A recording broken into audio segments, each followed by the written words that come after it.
गुरुर्ब्रह्मा गुरुर्विष्णुः गुरुर्देवो महेश्वरः गुरुः साक्षात् परं ब्रह्म तस्मै श्री गुरवे नमः। तस्मै श्री गुरवे नमः। तस्मै श्री गुरवे नमः। We are in Ishavasya Upanishad, verse number we are in verse number 9. 9. And we are in the second paragraph. See, so what has been told here? It has been told that the ninth verse, 10th verse and 11th verse, it was told, are about the kurvanneveha karmani jiji vishet shatagam samaha. This is the elaboration of that second verse, and the previous verses were the elaboration of the first verse, and we are talking about those who are qualified to to be established in what the first verse said. And here it said in the previous verse, yasmin sarvani bhutani atma eva bhut vijanatah. So he who understands the whole thing as the atma, the what do you call, abheda drishti, even though experiencing multiplicity but knowing that it is all one, atma swarupena. And that was for such a person, it was told, how can there be any shoka or moh? We have elaborated that before. And therefore, with this mantra, what is being told is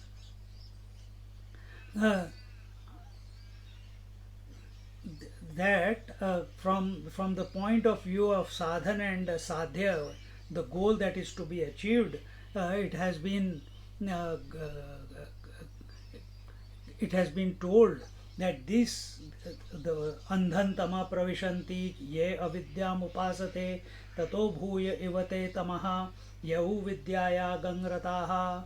So by talking about karma and upasana, the purpose is not to prove that karma and upasana is or is not. That is not the purpose. So be very clear. Upanishad's purpose is only one. What is that? To establish the truth. So when we are talking about karma and upasana in this verse specifically, it is to so that by understanding karma and upasana, we do not get lost in karma and upasana and come to understand that essentially we are that one atma which is all inclusive, which is all that there is. What is all that there is? Yasmin sarvani bhutani atma eva vibhut vijanatah. He who knows in this manner. Understand yourself to be that one. But what happens to the seekers is they take the sadhana. They take, and what do they take the sadhana as? They take the sadhana as karma. or they take sadhana as the upasana. So the Upanishad is addressing those two areas where a seeker can get lost. And if he gets lost in it, what happens?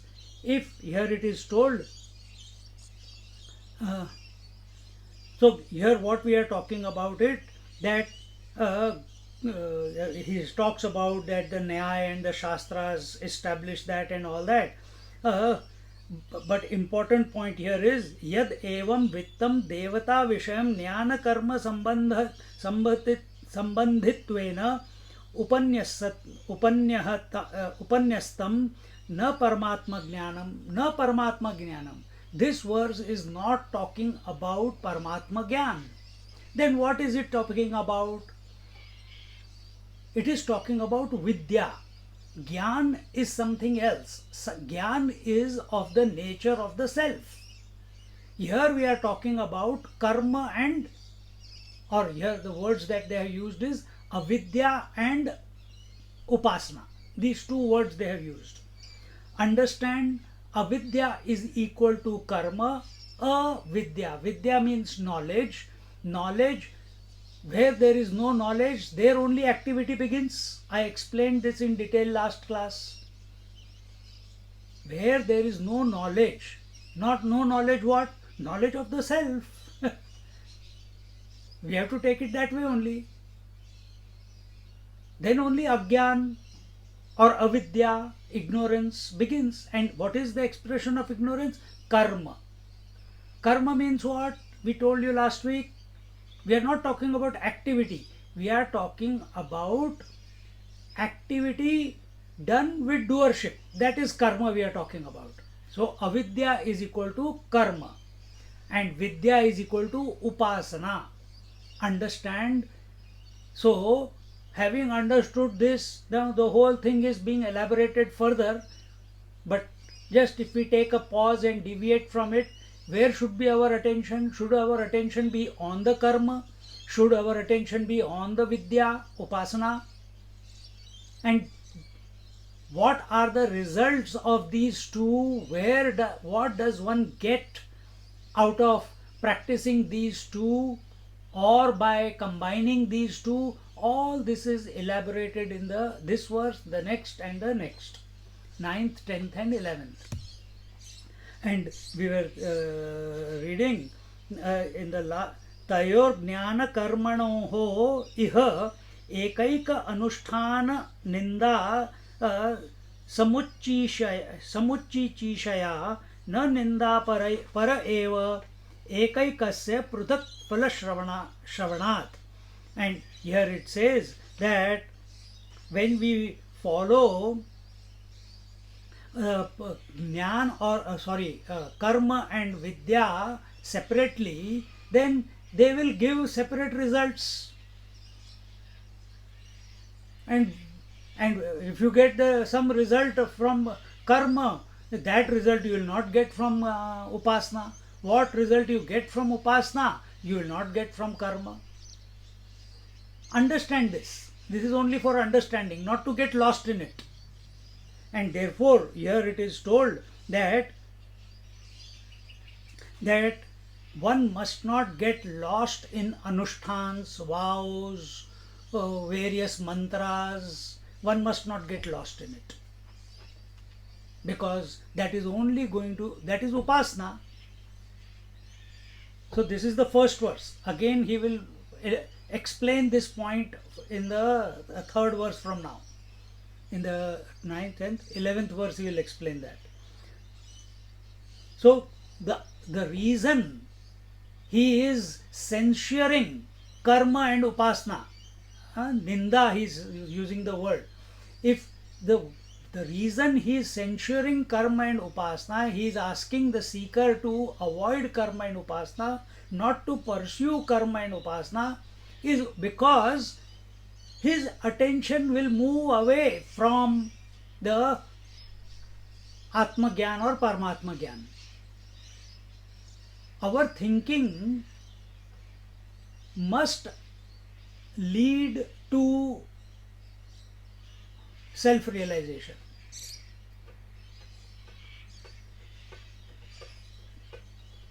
But when we are doing karma, karma generates more karma. When we do upasana, he will tell what happens, he will give you the results.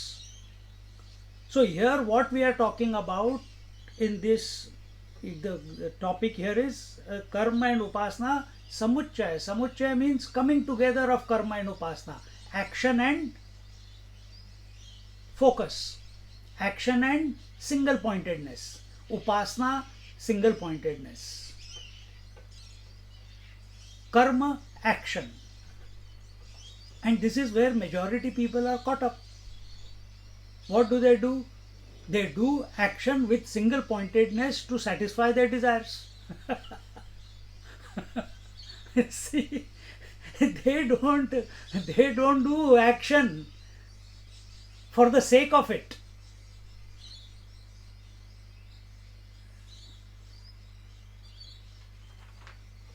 So here they are being censured here because ekaikasa prutak phala shravanat.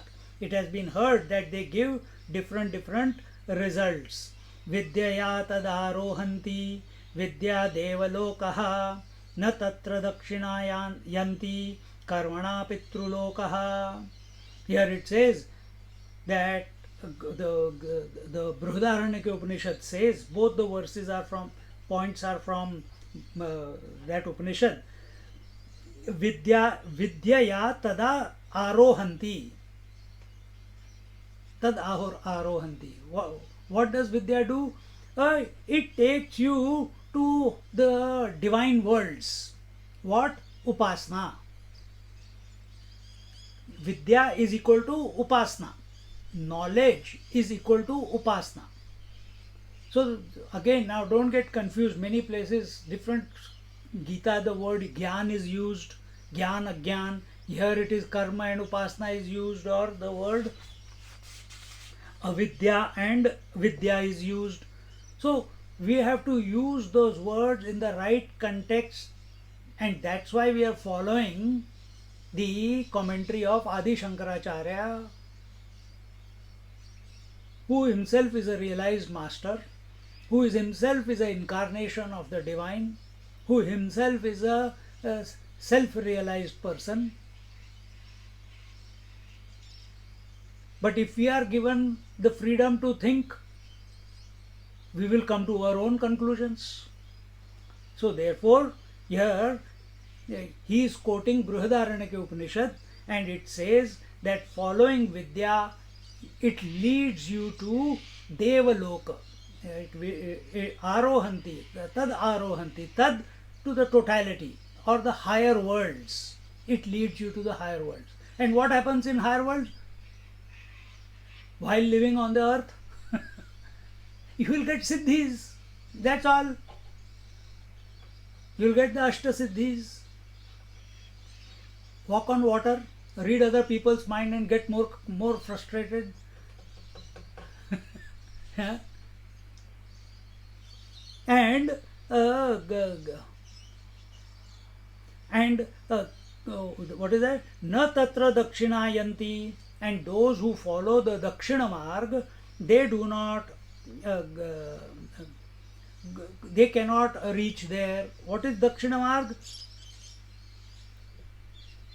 The lower paths. And then it says karmana pitru lokaha, that is also given in the Brihadaranyaka Upanishad. And those who follow karma, that means they perform action with doership, the only destination for them is Pitrulok. You understand? The only destination for them is Pitrulok. Nahi shastra vihitam kinchid akartavyatam iyat. And whatever the Shastras are saying, whatever the scriptures are saying, it cannot be useless. If they are saying something, there must be a hidden meaning, there must be a purpose to it. Otherwise, why would the verse be included in this Upanishad? till here we saw last week. Now continuing. Uh, hmm.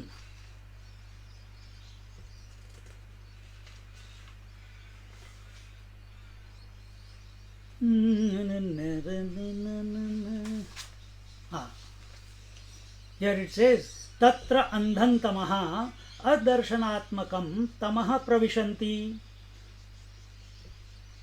So those who follow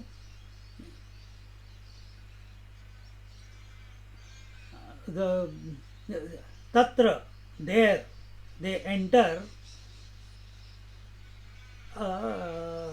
andhan tamaha, they enter darkness. What is this darkness? This darkness, they enter that darkness. Then K question is asked. The teacher himself is asking the question. He is not allowing the student to open his mouth. Why? Because he knows this will be the obvious question when he says that adarshanaatmakam tamah pravishanti. Those who are not abiding in the self, you can put it that way, they enter, or you can say those who are following the karma, they enter into the darkness. Adarshanaatmakam. So darshana, when they use the word darshana, many places darshana is used, atma darshan we use, but here it is, you have to understand the way they are using it. It is for darshan of a god, of a divine being, of a deva. So those, so they enter into the darkness of ignorance. Anatmakam tamaha, anatmakam tamaha, darkness of ignorance. K, who are these people? Ye avidyam vidyaya anya avidyatam karma iti artha. So who are these people? Here it says that those who follow the path of avidya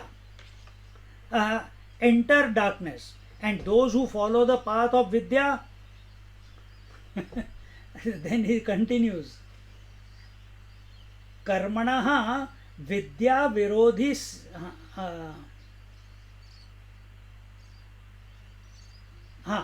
ये विद्याया अन्या अविद्याताम कर्म इति अर्थः.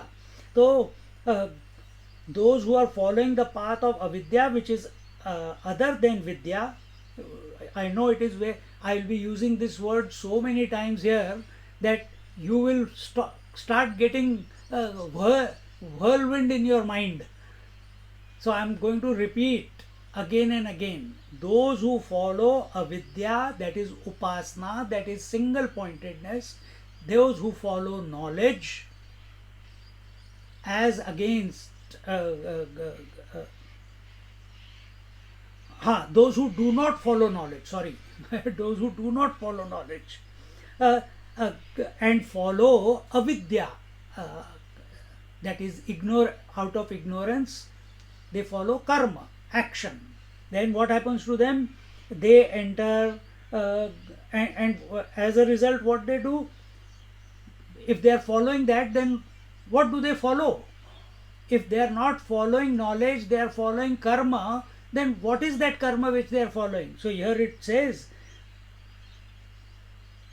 that karma कर्मणः विद्या विरोधित्वात् ताम अविद्याम अग्निहोत्रादि लक्षणाम एव केवलाम उपासते तत्पराः सन्तः अनुतिष्ठन्ति इति अभिप्रायः. This is what we mean. This is our abhipraya. This is our sort of conclusion that we are coming to. And what is that? That those who follow the path of karma and forget the knowledge, keep it aside. And how do they follow that? They only do home, havan, puja, etc. Here it is clearly said here. Agni Hotra, uh, and therefore with inspiration they take project after project. Today they will do Satyanarayan Puja, tomorrow they will do Rudra Havan, the third day they will do Ram Sita Vivaha, again after that something again. Next, you must be getting the emails from temples. Today this is Kumbh Meshek, today it is this Purnima, today this is you can sponsor by $50 or $100 or $150. Every week some program is there. And the best part is you don't have to do it. They are doing it. Then what you have to do? Only part away with some wealth that you have. Spirituality cannot be pursued in proxy. It is direct engagement. Only then it will benefit you.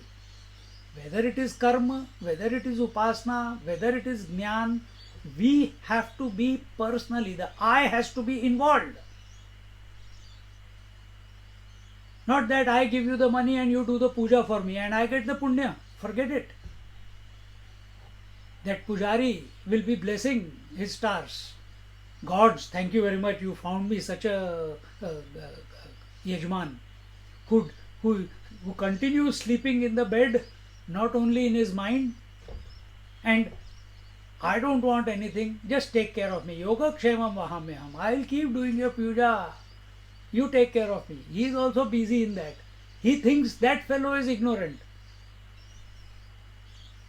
But from a jnani's point of view, even this fellow is ignorant. Who is pursuing karma, Agnihotradi. So,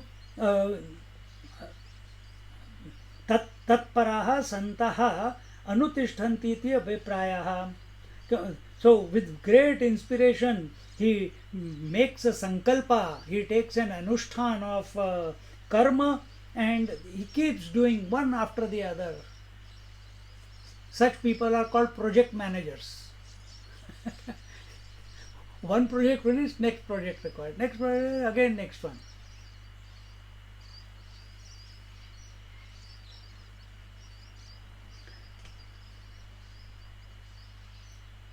Because, and why do they keep doing that? Why do they keep pursuing one project after the other? Question. What is it that is prompting them to seek one because project? They have not achieved anything after the first one, though. Still keep seeking the wrong way. Every karma will give you a result.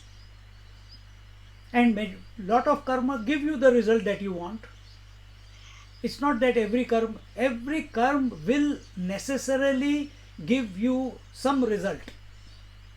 Every action will give a result. Karma will have a karmfal. You have got no choice. What it is that you don't know. Our question here is this, that why does he pursue the avidya, which is equal to action with doership, karma? Why does he pursue? And here it says it is because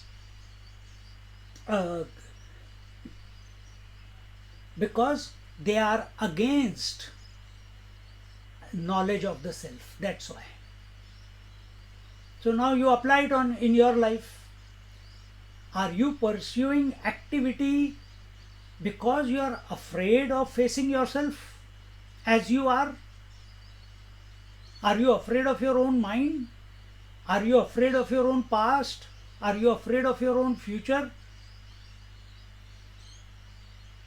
But all these words that I used are not Atma Gyan. Atma Gyan is the totality of the self. The Paramatma Gyan is Atma Gyan. Are you afraid of it?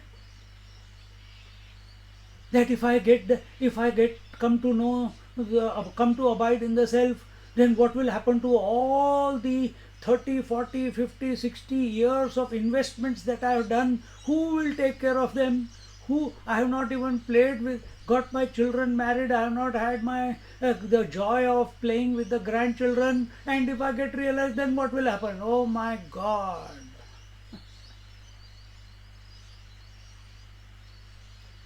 This is wishful thinking from my side. Those who are addicted to action, they have no time for self-reflection.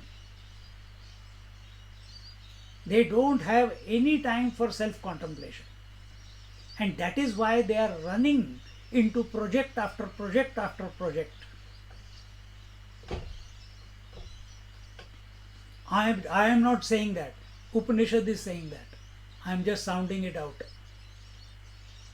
So now, to say that, oh no, you find out, is this principle, what has been narrated here just now, is it happening in our life? Yeah, man. First project. After the class, have dinner. Next project. Watch some news. Third project. Go into bed. Then read a little bit something. Then go to sleep. Next project. Next project, wake up. Then after that, again go to do all those things again and again, go back to sleep. Waking, dream and sleep are also projects for us. Think. Don't we say, now I have to go to sleep? You are taking ownership of sleep. Now I have to see this, now I have to see this movie, now I have to see this serial, I have to know what is going on in the news, I have to clean the bathroom, I have to wash the dishes, I have to, gone. Same thing you say, if by mistake you lie in the bed for extra 2-3 minutes, 5 minutes, you jump out of the bed, oh man, I'm getting late to the work. Immediately, it's a next project. Then brushing is the project, showering is the project, wearing clothes is the project, one after the other. If you are doing it with the doership, it is a project only. So here he is saying that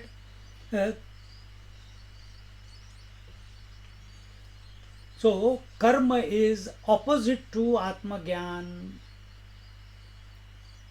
It is against Atma Gyan, because karma doer has got no entry into the into the sanctum sanctorium of the self.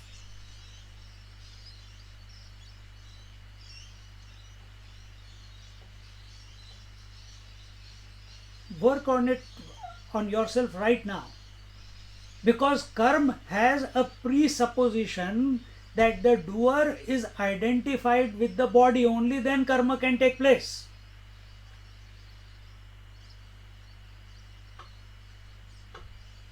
And he who is identified with the body or identified with everything that is under the umbrella of not self, gross, subtle, causal, he has no entry into the sanctum sanctorium,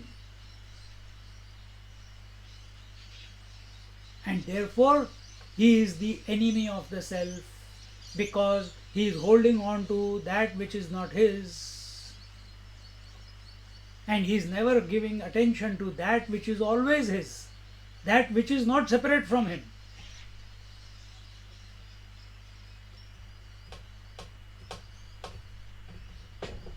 And that is the self, that is the Atma Gyan.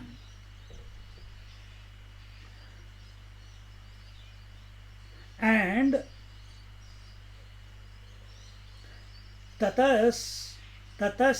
tasmad andhatmakat tamaso bhuya iva bahutaram eva te tamaha pravishanti. And there are others who go into a deeper darkness. First went into a darkness, this other fellow goes into deeper darkness. Who is he? tamah pravishanti, bahutaram eva tamah pravishanti. So, very deep darkness. And who are these? Ke कर्म हित्वा ये उ ये तु विद्यायाम एव देवता ज्ञान एव रताः अभिरताः. Those who give up karma, those who stop doing what is required to be done and instead pursue knowledge. Who are these people? You and me. we are pursuing knowledge. This is word knowledge. This is only thought knowledge that is taking place here. If we are not attentive, if we are not subjective in our approach. You understand? So if we are not subjective in approach, where do we go? Deeper darkness. So better than that, remain identified with body and keep project after project after project. But oh, I am an intellectual, I have studied Bhagavad Gita, I have read and gone to satsang and I have heard all the 9 Upanishads. I have read the Yoga Sutra. You don't know, I went for 2 years to the ashram and I studied khalas, all scriptures. 2 years, concentrated course. You know, we were 6-7 classes every day. Such people like us go to deeper darkness if we are not subjective. If it goes to the head,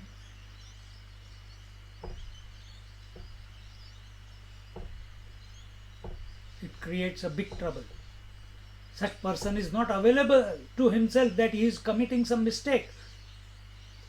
Such people listen to the satsang and then they start their satsang. Because their habit, they didn't become self-contemplative. Instead, they start teaching, they start discussing, they start arguing, they start catch some wrong roots and they start giving lectures on what they have heard without having put into practice anything. And once this gets into their head, and anything, if you speak a little bit for few weeks, you will become expert once you know the terms and you see. I had never taken the Shankar Bhashya. I started it with this Upanishad. Initially I was hesitant, but now it is flowing. Still, a lot of refining is required. But it's the gist, just when I read it, the gist comes. And once you become adept at it, then you have if you have the gift of the gab, then you keep blah blah blah blah blah and people listen.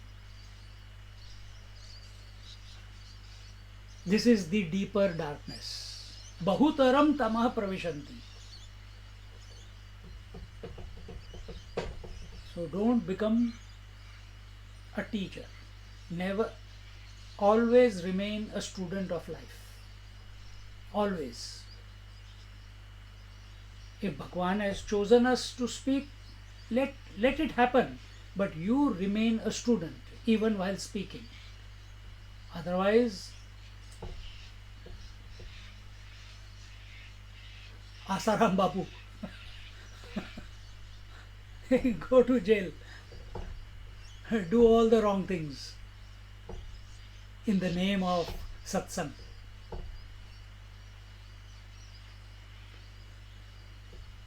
Oh, excuse me.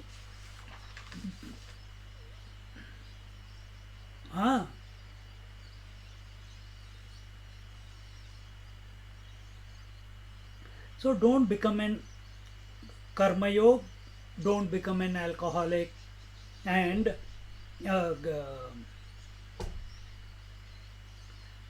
don't pursue one activity after another. Learn to sit silent. Learn to sit silent with yourself. But what do? The moment we are silent, physically not moving, our mind is still moving. Immediately we take on to the. So we have dropped the activity, the physical activity, and we have started the mental activity. What is that? Japa.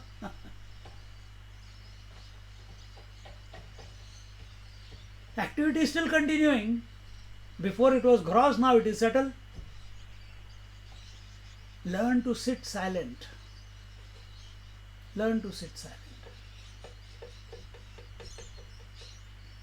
तत्रावांतर फलभेदं विद्याकर्मणोः समुच्चय कारणम आह अन्यथा फलवद अफलवतोः सन्निहितयोः अंगांगीत एव स्याद इति अर्थः. So it says that vidya karmanoho phalabhedam. So vidya and karma, their results are separate, but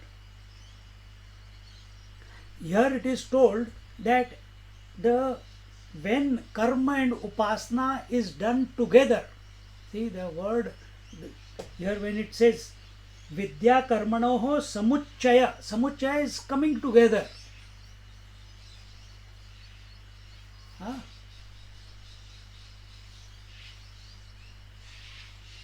They have not to be pursued one by one. They have to be pursued together. So where you are doing karma, there should be upasana, and where you are doing upasana, there should be. Otherwise, what will happen? Karma only pursuing karma yoga, karma will give you the result of Pitrulok, and only pursuing vidya, it will give you the result of higher worlds. And what do we want to do? We want to go beyond all the worlds. We want to go and get established and recognize that we are all that there is. I don't want to go anywhere.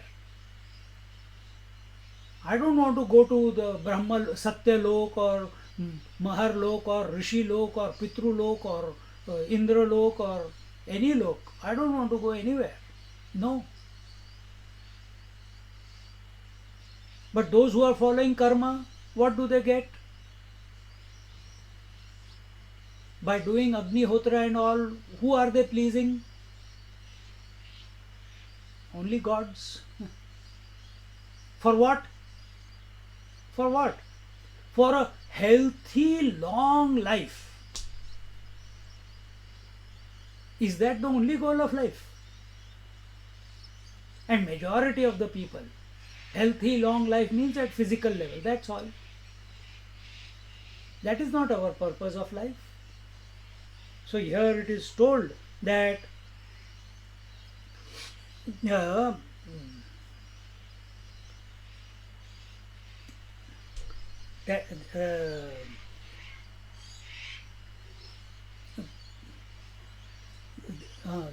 that it is told here that they will give separate results, and they otherwise. So अन्यथा फलवद अफलवतोः सन्निहितयोः अंगित एव no अंगी not अंगी इति एव स्याद इति अर्थः.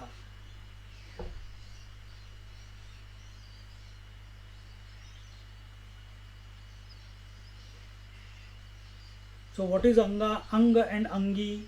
Anga and angi means here that either karma becomes the anga and upasana becomes the angi, or upasana becomes the anga and the karma becomes the angi.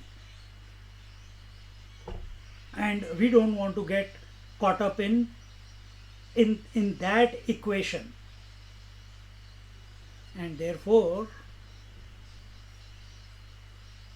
Now in the next verse, having told this, we are not here to condemn karma and upasana.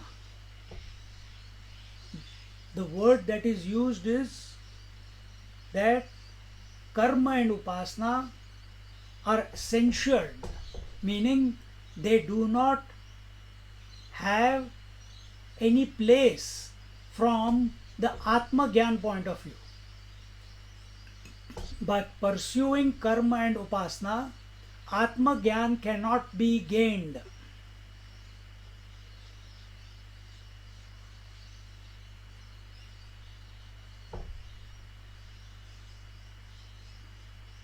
Now, everything that you have heard and read and master stories that you have read, put it all together. We are pursuing here Upanishad. Fantastic. It is blessings of the divine only. It is the blessings of the Paramatma that Upanishads have come in our life. But let it not be only at the word level. Let it not be only at the intellect level. So right now, is there karma and upasana happening? Or are they happening separately? What is karma? Activity. Right? I am speaking. And is there upasana happening? What is upasana? Sitting near. Question is, what am I sitting near? So while the karma is taking place, while the action is taking place, just now I said no, by God's grace the Upanishad has come in our life. So immediately a recognition that is the grace of the Ishvara, grace of the divine, without which all this would not be possible.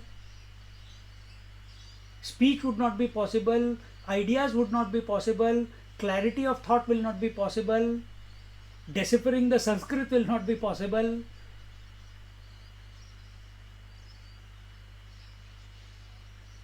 Immediately. But at the same time,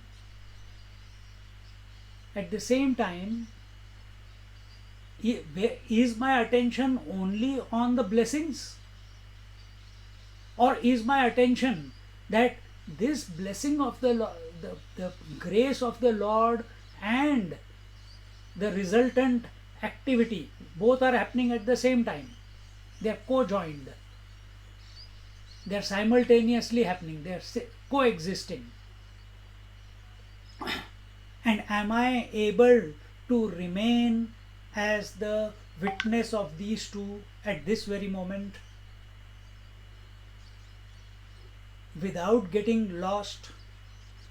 Yes, the mind must perform with inspiration.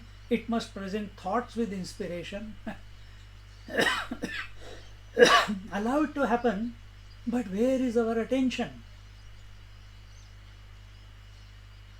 Is it on the speech that is taking place, activity, or is it on the grace continuously? Grace of whom?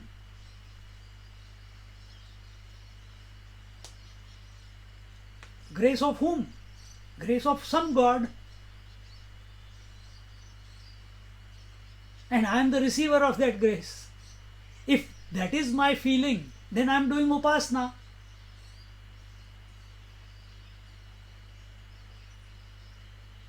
Avavaktaram, avashrotaram, avanuchanam, avashishyam, avapaschataat, avapurastaat, avottaratat, avadakshinatat. Sarvato pahi pahi samantat.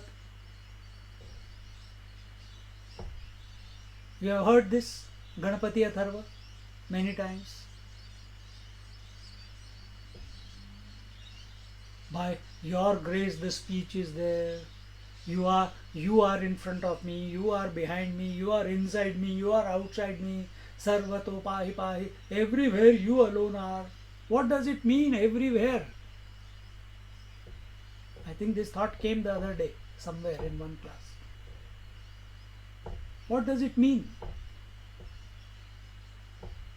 Does it mean that the space is in front of me, the space is on the right of me, space is on the left of me, space is behind me, space is inside me, space is outside me, space is on top of me, space is below me? Does it mean this? Then what does it mean? That everything is happening in space.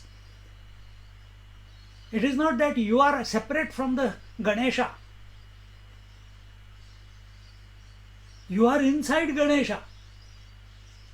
Ganesha is that conscious space. And in that conscious space, the entire is happening.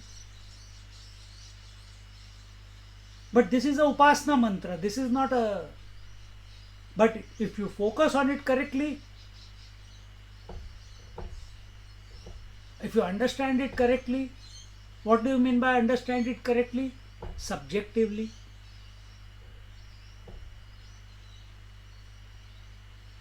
Then you will go beyond, and therefore every Purana takes Ganesha as the Ishvara, another Purana takes Vishnu as the Ishvara, another Purana takes Shivji as the Ishvara, another Purana takes Skand as the Ishvara, and it goes on, and there is no confusion. There is no confusion. ईशावास्यमिदगं सर्वं यत्किंचित् जगत्यां जगत्.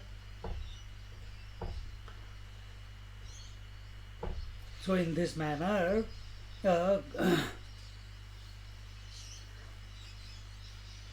so karma becomes the ang, and the result of the karma becomes the angi. And if upasana becomes the ang, and the result of upasana becomes the angi, and this way the ninth one comes to a conclusion. And now we come to the 10th one. And what does the 10th one say? See, before we go to the 10th one, here it says Tatravantara phalabhedam vidya karmanoho samuchya karanam aha. If we do not practice these two together, what is these two? Karma and upasana. Action with doership, and upasana, that is vidya, knowledge. Upasana is knowledge. So if we do not practice them together, then we will either follow karma or we will follow upasana. Either we will follow action or we will follow knowledge. Excuse me. Thus what happens if we follow each one separately? We go in different directions. Karma takes you in a different direction, and upasana takes you in a different direction. Karma takes you in the direction of Pitruloka, long life. भूत बने घूमते रहो.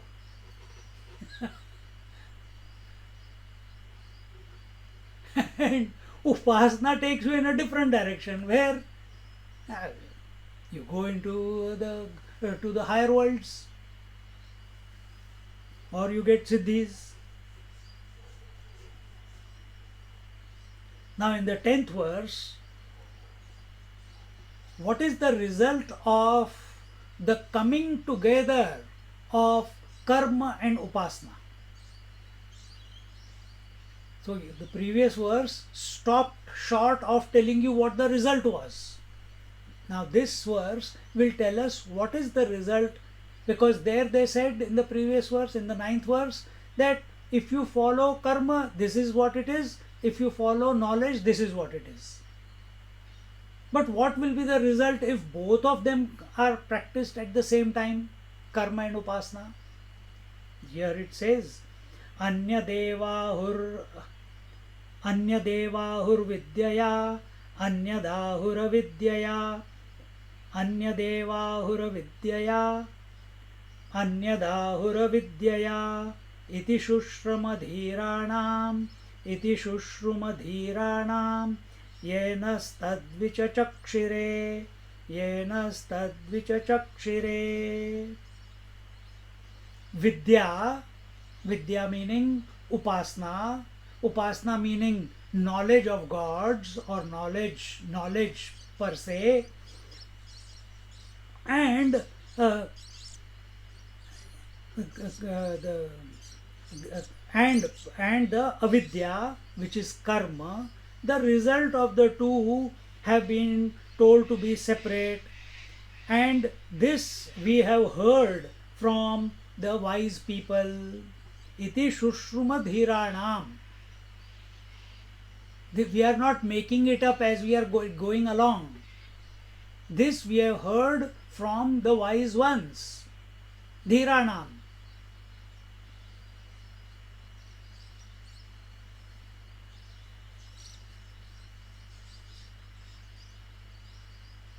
And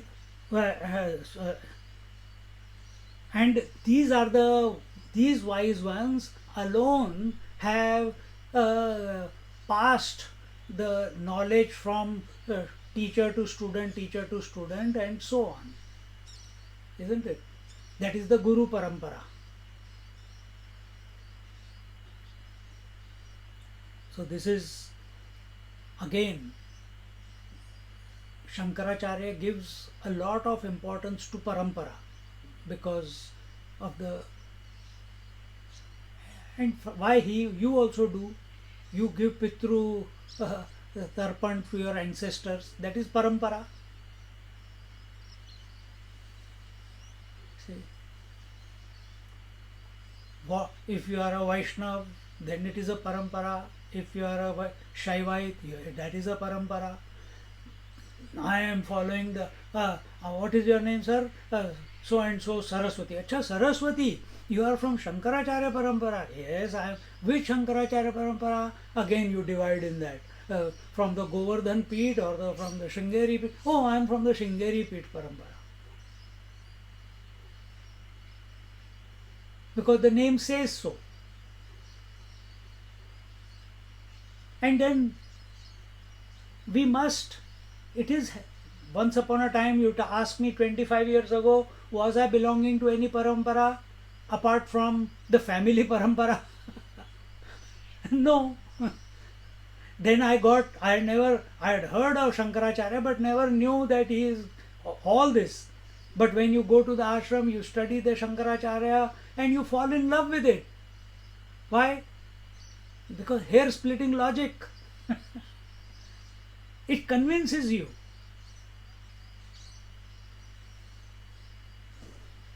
Yes, many doubts come, but he addresses all the doubts. We saw Vivek Chudamani, didn't we? So many questions were there, all of them systematically answered. After Vivek Chudamani, we should come to, and Panchadashi, we should come to Upanishads. Not first Upanishads and then Vivek Chudamani. Because those are Prakaran Granthas. They set our foundation. We become familiar with all the terms there. Upanishad is to take a deep plunge into the self. It's not beating around the bush. So that, then when we got exposed to Shankaracharya, and then we got initiated, then the name, and now we are in the parampara of Shankaracharya.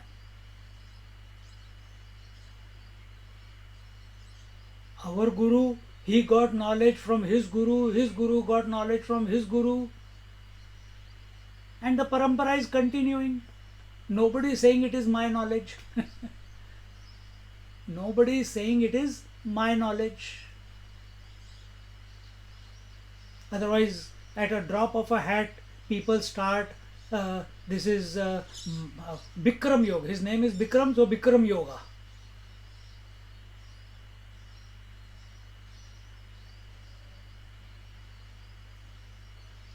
Bhagwan gave Kriya Yoga, someone starts his own Kriya Yoga. See? We get caught up in Mahatmas. We get caught up in Upanishads. We get caught up in gods. All this is Vidya. You have to go beyond. All this is not going to take you anywhere. It will keep you in the birth rebirth cycle. We have to go beyond. So, if the from parampara, what is our parampara here? The Shankaracharya. Who did Shankaracharya study from? Gaudapadacharya. Gaudapadacharya from Govindapadacharya. Or the other way around. And then he had his direct blessings from Maharishi Vedvyas.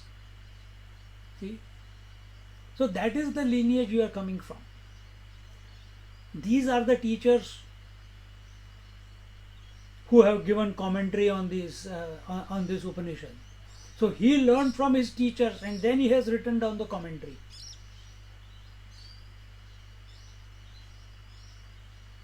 And if it has held its stead for so many thousands of years, hundreds of years, 2000 years I think, no,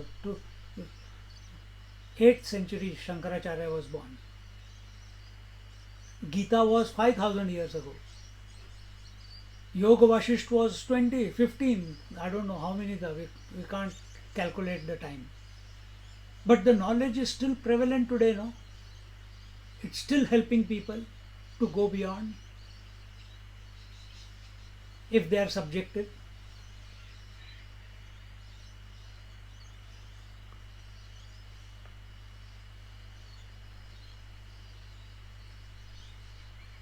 So they have, such masters have written the commentary, they have given the explanation, and we must accept that with faith.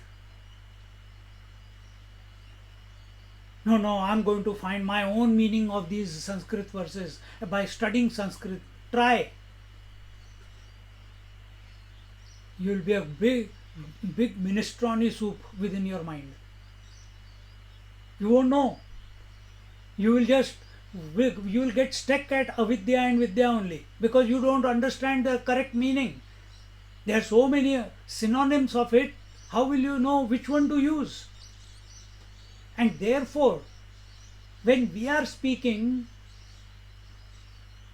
when teacher is speaking, Acharya is speaking, he has the wisdom or the knowledge which has passed down from many teachers. It has paramparagat, it has passed down. And therefore, our scriptures say that the first step is Shravanam. It is not Pathanam. This is the reason. Knowledge should not be studied. It should be listened to. This is the reason. Because when Acharya is speaking, all the gurus are blessing. And we want to study a little bit of Sanskrit and we think we know everything. We can't. Upanishads are, there's so much secret hidden in these verses. So here, with that background, now let's get into it. Let's complete. Kitna time hai? Hai, ho jayega. So here he says in the 10th verse, अन्यत् पृथग् एव विद्यया क्रियते फलमित्य आहुः वदन्ति विद्यया देवलोकः बृहदारण्यक उपनिषद विद्यया तद आरोहन्ति इति श्रुतेः. It is said that by upasana one reaches devalok and by karma one reaches pitrulok. So the scriptures tell. So the shastras tell. Iti shrutehe. Scriptures say so. And when we say shrutehe, what is this shruti? What are the scriptures? We are not secular. Not all the scriptures. For us, scriptures are only 3. Vedas, Upanishads specifically, not all the rest of the Veda, only Upanishad. And Bhagavad Gita, second, and third, Brahma Sutra. These three are the scriptures. Now, what about Puranas and this? Yes, all that is okay. But when we are talking about the ultimate, the final, where the Atma Gyan is these three, study of these three. Then what about the rest? That is all preparation. That is only for, rest is for conversion.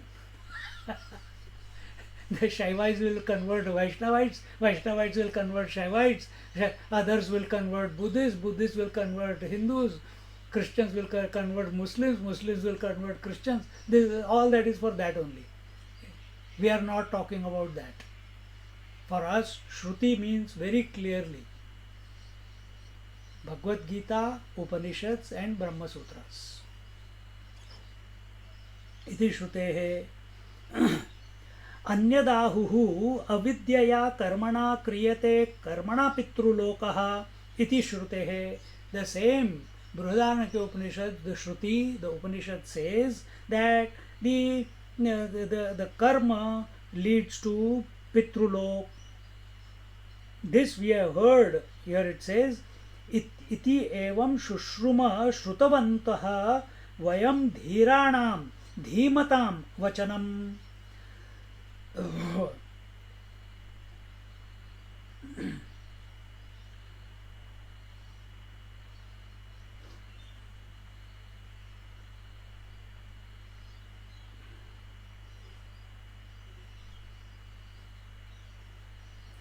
who are these? What is that?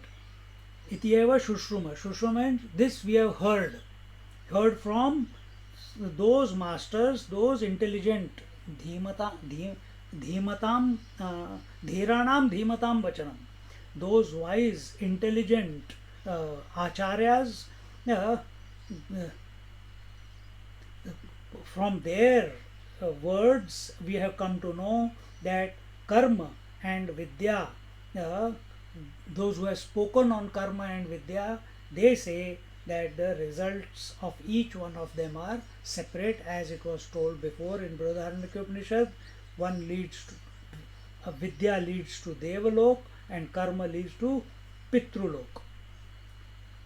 Ye acharya nah asmabhyam tat karma cha jnanam cha vichachakshire व्याख्यातवन्तः तेषाम् अयमागमः पारम्पर्यागत इति अर्थः. That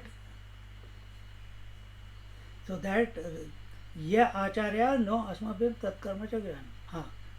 Already said that karma and knowledge, karma and vidya. We'll use the word vidya here for because in the verse it says vidya, and in the commentary, our Shankaracharya is using the word gyan, but in the verse it says vidya, ahura vidyaya.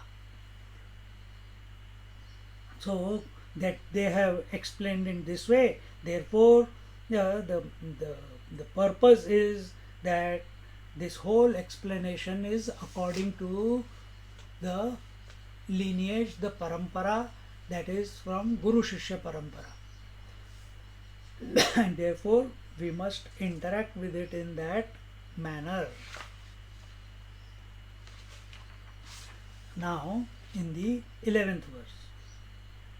Vidyam cha avidyam cha vidyam cha avidyam cha yastad vedo bhayagang saha yastad vedo bhayagang saha avidyaya mrityum tirtva avidyaya mrityum tirtva vidyayamrutamashnuते vidyayamrutamashnuते. So now it is talking about, what did we say? It is talking about the result. What is the phala of karma and upasana, of avidya and vidya. Vidya and avidya, both, the one who knows both of them, he goes beyond death by going beyond avidya. Because one is pursuing avidya for what? Why are you doing yoga? Not to become one with the truth. You are doing yoga for long life. So here, either you put it this way or you look at it this way. Why you want to pursue action after action after action after activity after activity after activity? Because you are thinking that you are going to live for so long. You are planning for future. You are insecure. So we are planning our security. If that is our approach, that we want to secure our future, that means your attention is on long life. So here it says that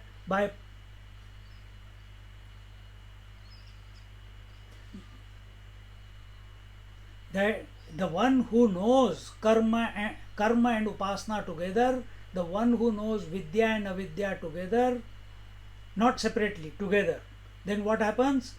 That by going beyond avidya, he conquers death, and by going beyond vidya, he gets amritatva. Okay? Now, don't misunderstand. Amritatva is not equal to realization. And this will be explained now.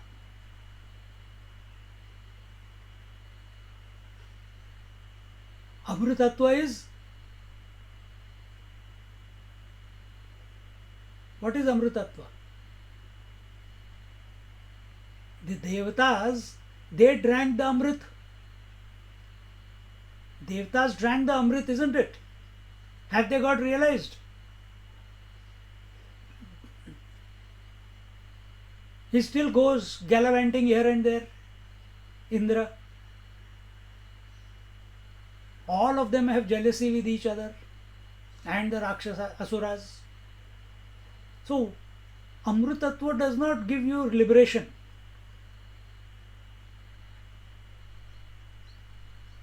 So by bringing the two together, karma and upasana, avidya and vidya, when you understand it together, pursue it together, you will go beyond karma, meaning you will conquer death, meaning you will be body disidentified, you will go beyond the body identification. Death is only of the body. Death is not of the conscious principle. Take a note of this. Manifestation is birth, unmanifestation is death. And this individual is troubled because he is identified with the body, and by pursuing it together, the karma and upasana, he will attain to deathlessness, meaning he will come to understand he has got nothing to do with the body, he is beyond the body. He is separate from the body. He is independent of the body. Body meaning body, annamaya, pranamaya, manomaya, vijnanmaya, anandamaya.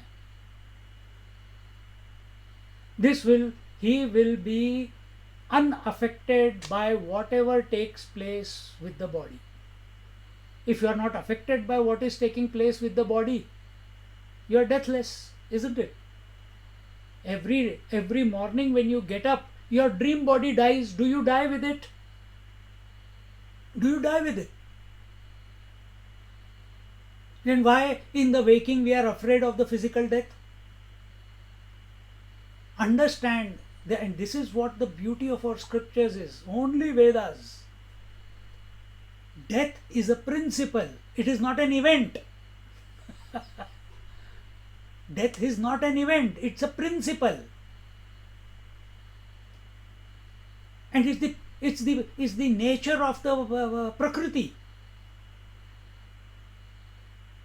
Unmanifestation is called as death, manifestation is called as birth. And once you catch this principle, that you are surrounded by birth and death all the time,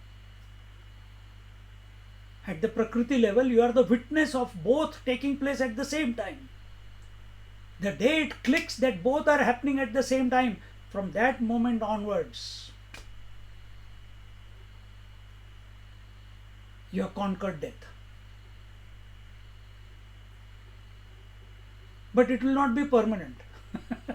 You have to keep contemplating on it. Let it go deep into you. And if you only do this part, then you will go to Pitrulok. But here we are, in this verse, we are talking about pursuing karma and those who know karma and upasana to be together. Actually, both of them cannot be done independently. Both are co-joined together all the time. Without the mind, karma is not possible, and without the body, mind is not possible. Understand? If there is no body, there is no mind. And the body is only a concept of the mind. Dekho maja. So they have to be together. They are necessarily together. But you have to know it. Don't create a distance between this is karma and this is upasana. No, it is happening at this very moment. Both are coexisting. You have to understand them together. And then when we pursue the upasana, when you pursue the knowledge, then first by going beyond or understanding avidya, we transcended karma, and as a result we gained deathlessness, we won over the death. And by going beyond upasana, the phala of upasana, the result of upasana is amrutatva. Amrutatva is immortality. Immortality means you will never die as a person, as an individual. Not individual with the body. I should say as a soul. Soul is amrutatva.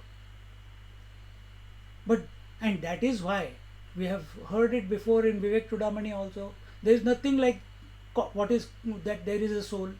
Soul is only an idea. Consciousness plus mind is soul.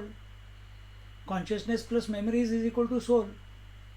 So when you are doing upasana, Hare Ram, Ram Ram, Hare Krishna, Krishna Krishna, Hare Hare, or someone is doing Om Namah Shivaya, Om Namah Shivaya, Om Namah Shivaya. Now, what is your memory after doing it for many years? With love, with devotion, with surrender, you have become one with the Ram, or you have become one with Krishna, or you have become one with Shiva. If you have become one with Shiva, you will go to the abode of Lord Shiva. Who is the Lord of Shiva? The totality. So you are not gone, you are not escaped from the gravity of individuality and totality. All that has happened is you have migrated from individuality to totality. Because for you, Lord Shiva was the Ishvara. For another person, Lord Krishna is the Ishvara. For another person, Lord Rama is the Ishvara. So you want to reach there, you want to have a darshan of theirs, you want to have a revelation of them. And they do reveal. Just last Saturday I went to someone's house, they said, Swamiji, Bhagwan has, I had darshan of Bhagwan. I said, what next?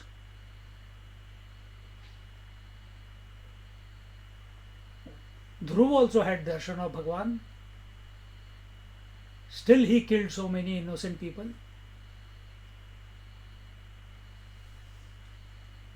Think.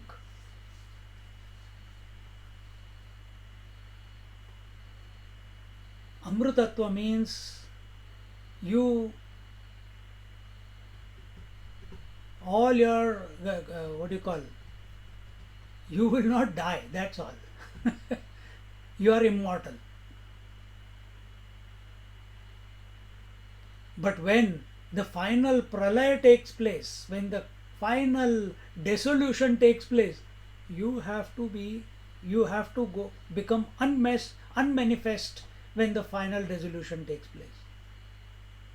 And then again, when the manifestation takes place, again you will become manifest.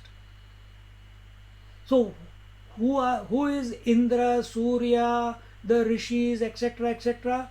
They have gained immortality. They have taken the nectar, the divine nectar. They haven't become liberated. The option of liberation is only available for the human being.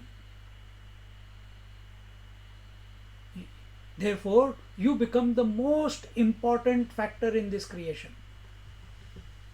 Now, question is,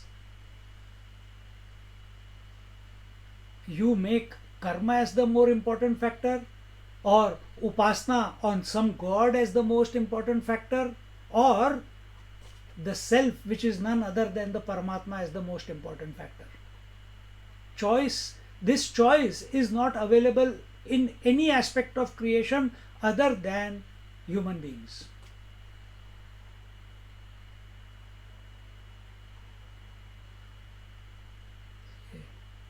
See how blessed we are. This is the connotation of this verse.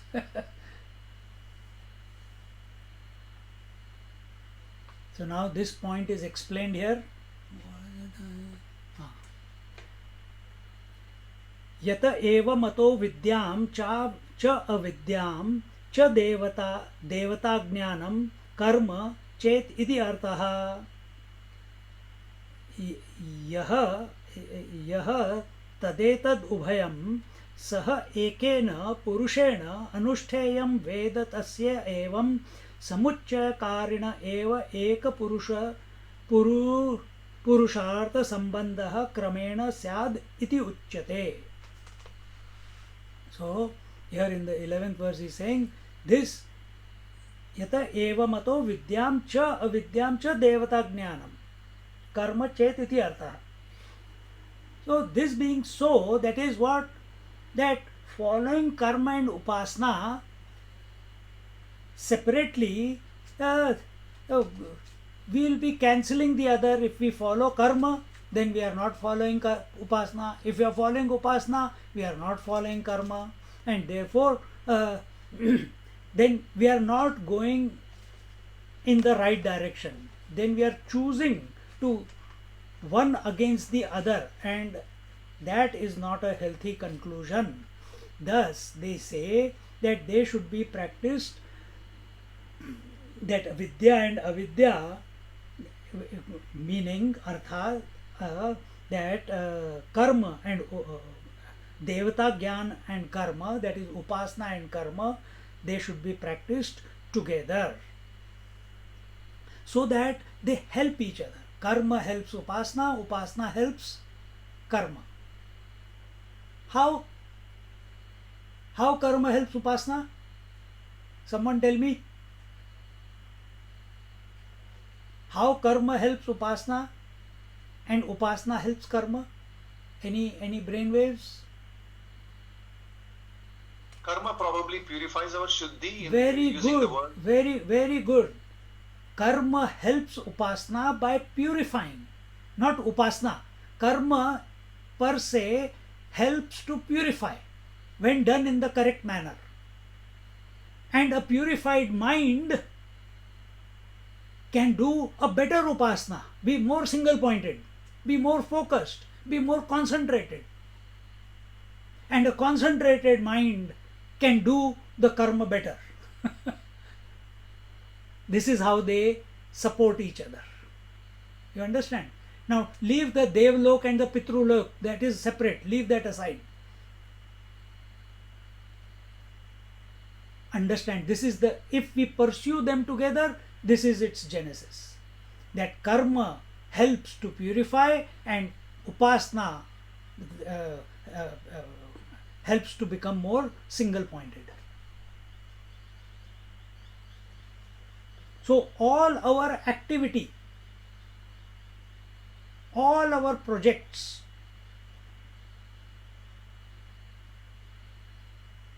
they must lead to purification.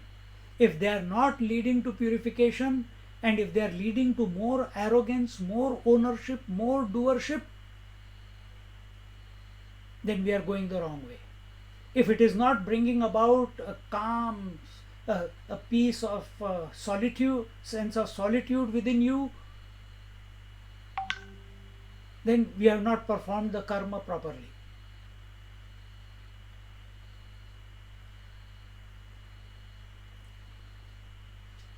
So they help each other. He who understands it in this manner, as it was told, they both must be practiced by the same person. नहीं, ऐसे नहीं है कि hey my darling, you practice karma. No, you practice upasana. No, okay, 50-50, you know. Today I will do karma, you do upasana, and tomorrow you do karma and I will do upasana. Everything in the end balances out at the end of the year. ऐसे नहीं होता. Let's meditate together. We'll realize together that whom are we fooling? So karma and upasana both have to be practiced by the same person at the same time, not separately.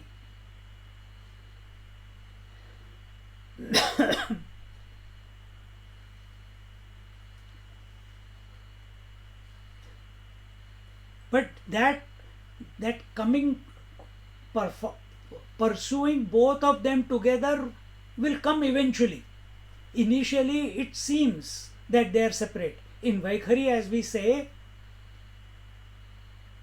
the thought of the action and the object of the thought, they are separate, isn't it?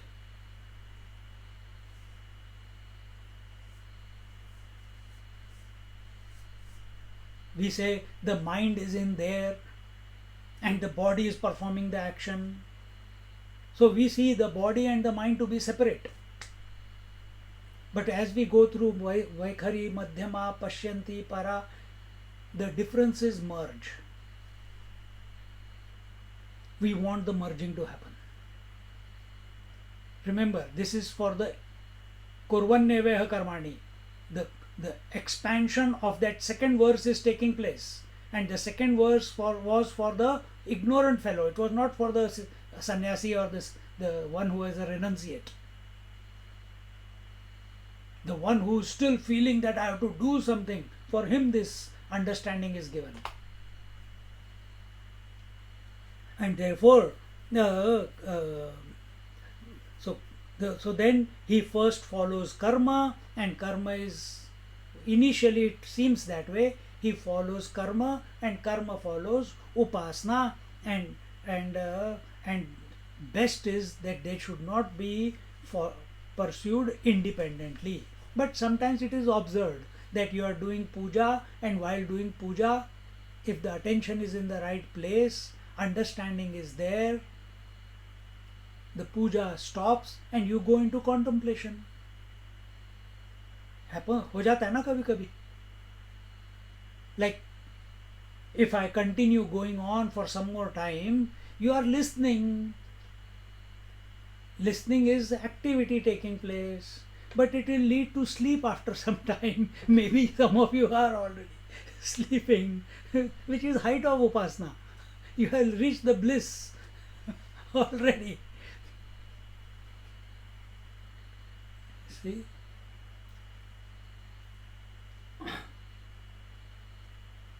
So by here it says what? Where are we? The next. अविद्यया कर्मणा अग्निहोत्रादीना मृत्युम स्वाभाविकं कर्म ज्ञानं च मृत्युशब्दवाच्यम उभयं तीर्त्वा अतिक्रम्य विद्यया देवता ज्ञानेन अमृतं देवतात्म भावम् अश्नुते प्राप्नोति तद्यमृतमुच्यते यद्देवतात्म agamanam. Basically the previous point again, and what they are saying is that by avidya we conquer death. Avidya, again, don't forget, avidya is karma. Karma is doership with action with doership. We conquer death. That is, whatever are our impressions of last life, and that is the word used here, swabhavikam karma, that is the vasanas, that is that is the impressions of the previous lives. When we practice our karma properly, doing what is required to be done without whinging, this is Australian word, whinging, without complaining, with inspiration, then this swabhavika karma gets diluted, it gets dissolved, and slowly gets reduced, and and then practicing vidya, that is practicing upasana or single pointedness, we become like that of whom we are doing upasana. So as I said before, if we are doing upasana of Ram, the qualities of Ram expressed through, we become, all the time we feel that me and Ram are one. Or someone who's doing upasana of Devi, then those qualities exhibit, and that person feels one with the energy, the Shakti, and so on and so forth. If you do upasana of Pavana Devata, you will be like Narad Muni and our Parshuram. You can move anywhere you want at the speed of wind. If you do upasana of Ashwini Kumar, you will have the knowledge of Ayurveda inside out. If you do upasana of Saraswati, all the words, languages, speech is purified. She sits on your, comes and sits on your tongue, and you become one with her.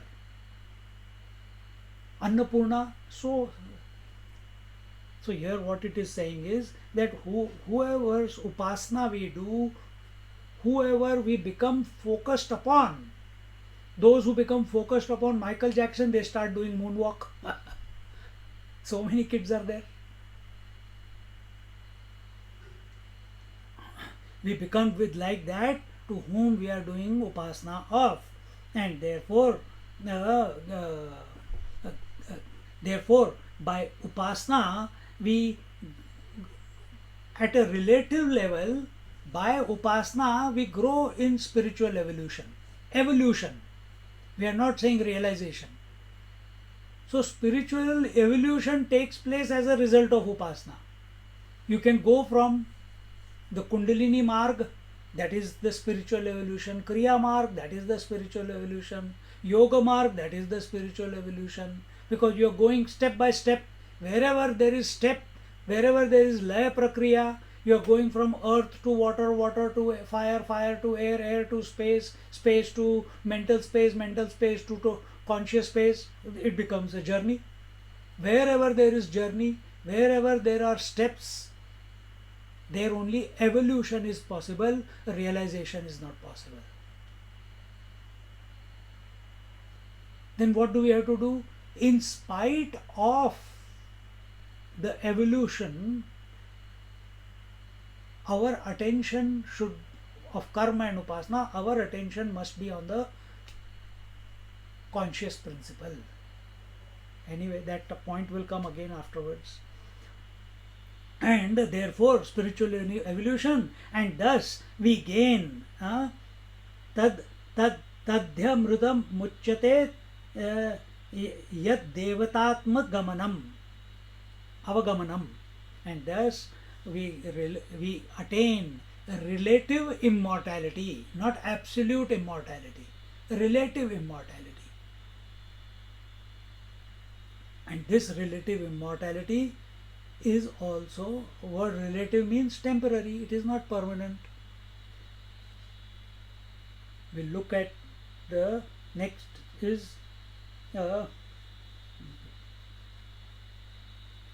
coming together. The next topic is the coming together of manifest and unmanifest. See, these are all mental conditionings which are being taught to you. So first it was talked about karma upasana, then it was talked about what are their results, then it was talked about what is the result of and what is the impact of them coming together or pursued together. Now the next topic is, so 9th, 10th and 11th were expansion of the second verse. And now we will see what happens when the manifestation and unmanifestation are pursued together. We go into samadhi only focusing on the self. But when we get out of samadhi, the world is still there. So we have to see the manifestation, that is waking and dream, unmanifestation, which is deep sleep, and we have to take it as one unit. But what have we done as individuals?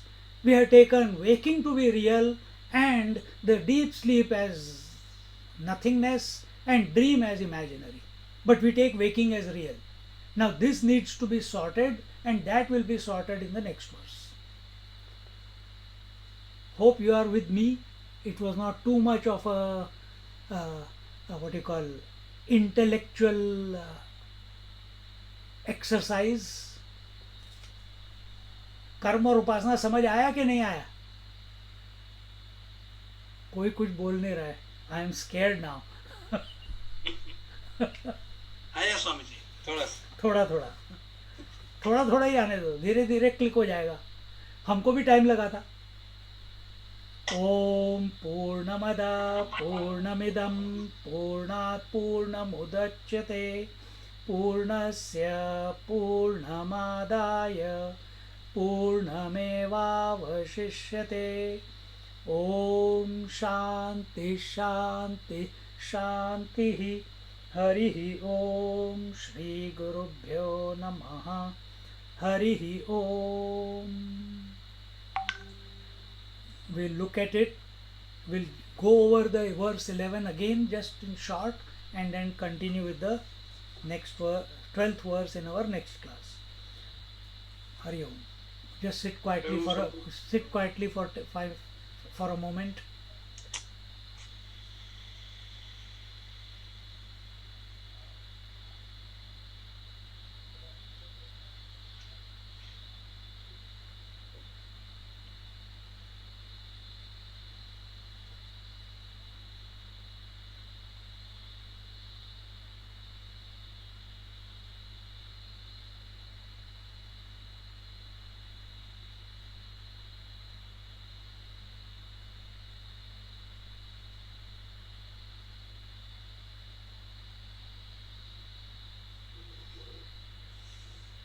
Hari Om. Om Swami ji.